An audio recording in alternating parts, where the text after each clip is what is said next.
Welcome to Shovelware Diggers. Our dig team's currently excavating the Softkey Shareware 2000 hit games 2 CD collection. You can find a link in the video description containing the entire directory structure of this archive. Here's what our diggers have for week 133. For more information on how to join the dig team, simply follow the Patreon link in the video description. Now without further ado, let's get started. First up, Yarmo Rontas dug up DOSGAMES /arcade3/ZANTI. Let's see what we got here. Zant.score and ZANTI05 EXE. Why is there two EXEs and one of them has an exclamation mark? What? And there's also a zip file. I'm gonna guess the zip file probably just has the executable in it. A 4 kilobyte text file. Well, let's just try running it. ZANTI05. Of course. Well, wait a minute. What about the one with the exclamation mark? Nope. Okay.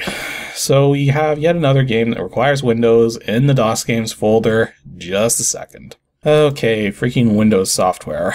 Well, at least we can read the text file now. ZANTI. Version 0.5 alpha test. Okay.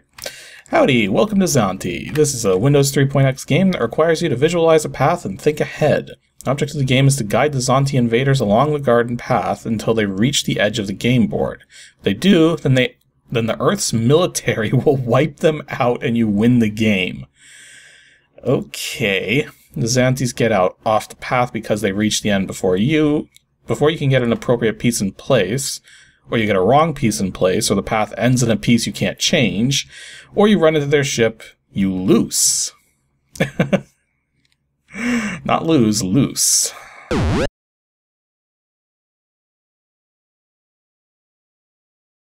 The guy's saying it's Shareware, register for $5.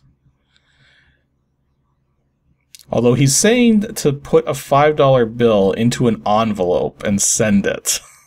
That's not exactly a safe way to send money through the mail.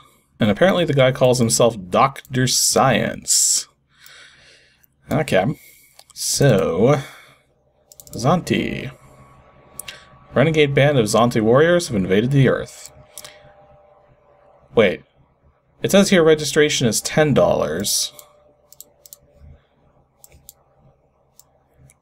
But the README says it's $5. Okay. Well, we've got contradicting information. That's not a good start. Anyways, start game. Oh, so it's like Pipe Dream. Go figure. Why is everything... Wait. What? Looks like I'll be joining you for dinner tonight. Hope you enjoy this as much as I will. Okay. And the game just quits. What? Okay, clearly I did something wrong. So it drops the pieces in. And we've got the thing here. I don't know... Okay, so you just click. And then... just basic pipe dream stuff. Okay, there comes a little ZANTI ant. Apparently the ZANTIs are ants. Good to know. Yeah, this seems like it's just going to be a basic pipe dream game from the looks of it. Although it would kind of help if I started getting the pieces I need. Really, I need a... I was getting like every piece except the elbow piece that I needed. So if I go show top 10, and then it's... Yeah, you how do you... Okay. So something that's confusing me here is that you have an options and an about, but neither of them work. And if I hit end, it's just going to close the program. Actually, let's try this other executable that has the exclamation mark. Maybe it's different in some way? It was the exact same file size, though. No, it seems to be the exact same file.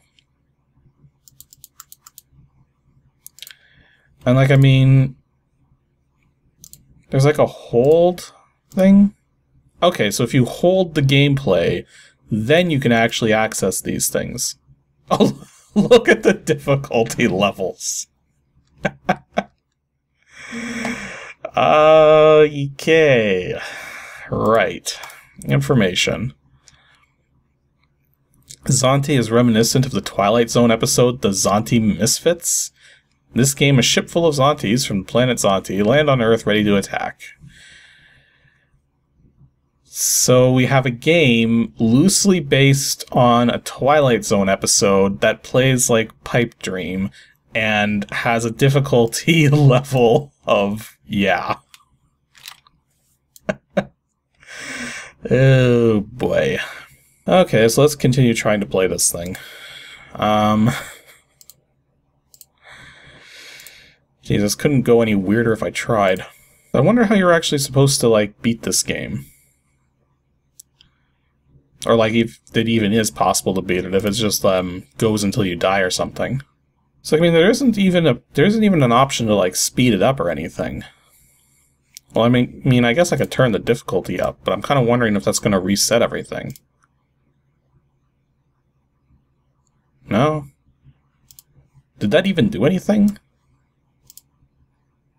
Okay, yeah, it is going a little faster. Not super fast, but...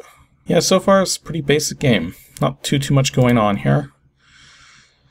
Just trying to make as many points as I can. Okay, I think that's about as much as I want to do there. Now I just gotta wait for the ZANTI thing to actually reach the end here.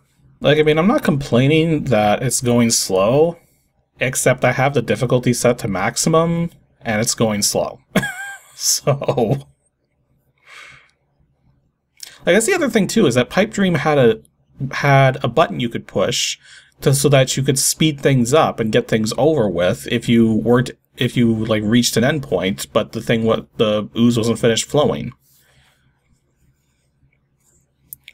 And that's weird. It actually says "you loose" right up there as well. It's like the person didn't know how to spell lose. So yeah, that was ZANTI. Is a very basic Pipe Dream clone. It does have some neat graphics for given Windows 3.1 style stuff, but yeah, it only plays about average. Nothing spectacular. I guess for $5 it would have been fine, but like, I mean, here's the thing: the guy said $10 in some places and $5 in other places. So like, which is it, really? Next up, Anthony's dug up WINGAMES /strategy/SPANIT. I don't know why, but a part of me is worried that this is actually going to be another Pipe Dream game. I don't know why I'm getting that feeling. Like, I mean, there's a pipe folder right there, but that's not what we're looking at. We're looking at SPANIT. A few files here. File ID.diz. 2-player connect the dot game for Windows 3.1. Okay, so not Pipe Dream. That's good. Register.txt. And apparently made by a Mark Chapman. And he wants $15. Okay, dokie then. Anything else? Oh, 15 plus shipping. So it's $2 shipping extra for the US and $5 for elsewhere. The guy was working out of WI, which I can't remember which one that is at the moment. Hey, I'm in the live. When you're live recording things, you don't have the luxury of looking stuff up ahead of time and then saying it and pretending that you knew all along. So I have to go by my own memory, and my own memory of the United States is not bad, but not perfect. So what's the help file have to say here? Object of the game. Each player is assigned an orientation at the start of the game. One player is horizontal and the other vertical. Players alternate turns, placing connectors on the board. Object of the game is for each player to span the board in the direction of his/her favored orientation by completing a path from one end to the other. And the trick there is that you can't span your paths over an opponent's paths. Okay. Wait, personalities, what? Not only is it possible to play against the computer, but you may define virtually every aspect of how the computer plays. Like many game-playing programs, SPANIT assigns a number to the perceived importance of every empty position on the game board. This number is called the weight. The board position with the best weight is the one SPANIT will select for the next move. and the computer assigns the weights based on a well-defined set of factors. Interesting. So basically you're just saying that your game has AI. Well, like, I mean, I wouldn't expect anything less from a game that can be played one player that has a two-player component, but okay, let's actually play this thing here. So SPANIT 1.00W. Oh, is there actually like a DOS version or something? Is that what this 286 thing is? No, that was just something totally different. Or maybe the same even. Does it maximize? Ooh, it maximizes. Well, with graphics this simple, I should hope it maximizes. And we can actually adjust the colors here too. So that's kind of neat. Oh, wow. Okay, so I was joking about the AI thing, but apparently you can set a lot of AI traits. But like, I mean, how would you... I mean, there's a bunch of different ones here. But like, this doesn't really give me a good idea of what would be a good one to play against. I guess we'll just leave it on the default. So I guess new game. Board width goes from 6 all the way up to 20. Actually, let's do 8. 6 seems like it might be a little small. Wouldn't it be better to have it so that the who goes first is randomized? I don't know. Well, you can have the computer personalities play themselves. That's kind of interesting. And I am not the horizontal player. I am me. And personality, what is my personality? My personality is, I'm going to say defiant. Even though it probably isn't. I don't know. Okay. So, how do I make a move? Oh, like that. So I can literally put them anywhere, but I have to hit the top of the board. Top of the board, or wait. Span the board in their direction. So yes, I have to go across the horizontals.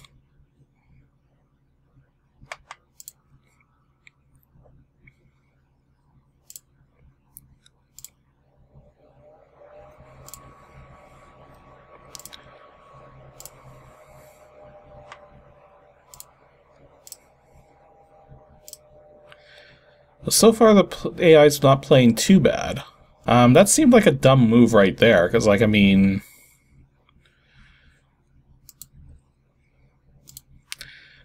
I'm pretty much just working on this section here now. There we go. So, in the end, that was the path that got me the victory. Well, I guess it's kind of an interesting game. I do like the fact that you can set the board size to multiple different sizes, and that you can change all the colors and everything. It maximizes properly. Yeah, this isn't that bad. Definitely a different... It's very simple when it comes down to it. Like, this is something you could play on just a sheet of paper, probably. I don't know if, like, I don't know if grid paper would work so well, just from the nature of the dot pattern. Although I think grid paper could work if you played diagonally on it, as opposed to horizontally and vertically. Because if you tilt your head 45 degrees and look at this, you can see that it's basically a grid of squares. It's just it's been rotated on its side. It's a grid of diamonds, not a grid of squares. So, yeah, that was SPANIT. That wasn't actually that bad. And we're ending things off with a team dig today. James Dunn and Christopher Groff have dug up WINGAMES /comp/life95. If this isn't a Conway's Game of Life clone, I don't know what it's going to be. Life95. We've got a text file and an executable. You might have figured that you need... Okay, you might have figured that you need VB-Run 300 to make this work, but if you didn't, then you ain't gonna be running it anyways. Program designed for those of us who would like to know just how much time we have left. Simply run the program, tell the truth about either being overweight or how long you've been smoking, then press continue. Or press continue. So we have slang spelling followed by mistypos. The box shows the time counting backwards. When you get to 0, the program kind of assumes that you're dead, so things go negative. It's not a bug, it's not a feature, but when you finally do, not that it's a good thing, kick off, your friends can take a look at how long extra you lived. So this is basically, it's a countdown clock made by Greg Meredith. It doesn't seem like he's charging money for it, although he's listed a P.O. box for some reason. Also, programming department. I got a funny feeling since it's going to a post office box, he's just trying to be fancy. Anyways. Oh, that's a new one. It actually needs spin.vbx to function properly. Let me go find that. Okay, spin.vbx acquired. So Life Machine 95. So I guess we have to set what the current day and stuff is. So current day we're going to be, although maybe it wanted me to set a birthday. Now that I think about it. I'm not going to set my real birthday. Let's just pick 1983. Let's say November... Or November 11th, 1983. There we go. Male. I'm overweight. I don't know by how much, though. Let's just say I'm overweight by 30 pounds. And I don't smoke. Continue. So supposedly I have 13,907 days left to live. Beautiful thing about Windows is running multiple applications simultaneously. So let's go into my accessories, bring up our little calculator. So 13,907 divided by 365. So supposedly I have 38 years left to live. Roughly. That'd make me... How old? In my 70s. Well, that's assuming this has any sort of, like, real factual data or anything, but quite frankly, all I did was punch in an age, gender, and weight. Overweightness. Actually, just for fun, let's see how bonkers we can get this. So I'm going to say that I was born... Well, you can't rapidly click that smaller. You just gotta wait. I'm going to say I was born April 1st, 1919. I'm significantly overweight, and I've been smoking my entire life. Also, just a quick check of the about, because I didn't get that before. This program is designed for fun purposes only. Please do not take any of these numbers seriously. After all, the program can't tell if you're going to be hit by a bus next week. And please don't jump off a bridge just because it only shows 10 days left. Man, this guy is really paranoid about people taking this seriously. Well, then maybe I shouldn't have written such a program. Anyways, let's see how much longer I supposedly have left to live with this setup. Negative 18,250, so I should have died decades ago with those settings. That's hilarious. Now hang on a second here. Negative 18,250. Let's bring up that little calculator again. So I set the birthday in 1919. So I mean 2019 minus 1919 gets us 100. So we should be roughly 100 years old. Now, I said I was smoking for 80 years. 15,250 divided by 365 gets us 50. So we should have died 50 years ago. Okay, I was thinking for a second that maybe there was like some kind of weird contradiction, but no, that makes sense. So it's basically saying that with the kind of lifestyle we have, we should have only lived half as long as we currently have. But yeah, that was really silly little life something. What did I call it again? I don't like that you have to exit to bring up the thing every time. Life Machine 95. It's simply a countdown clock. It's amusing, but it's totally pointless. That's probably a good thing the guy wasn't charging money for it.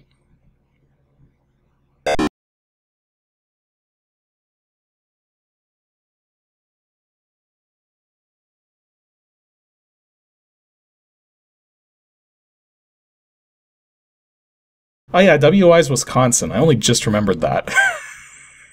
Right at the end of recording. Go figure.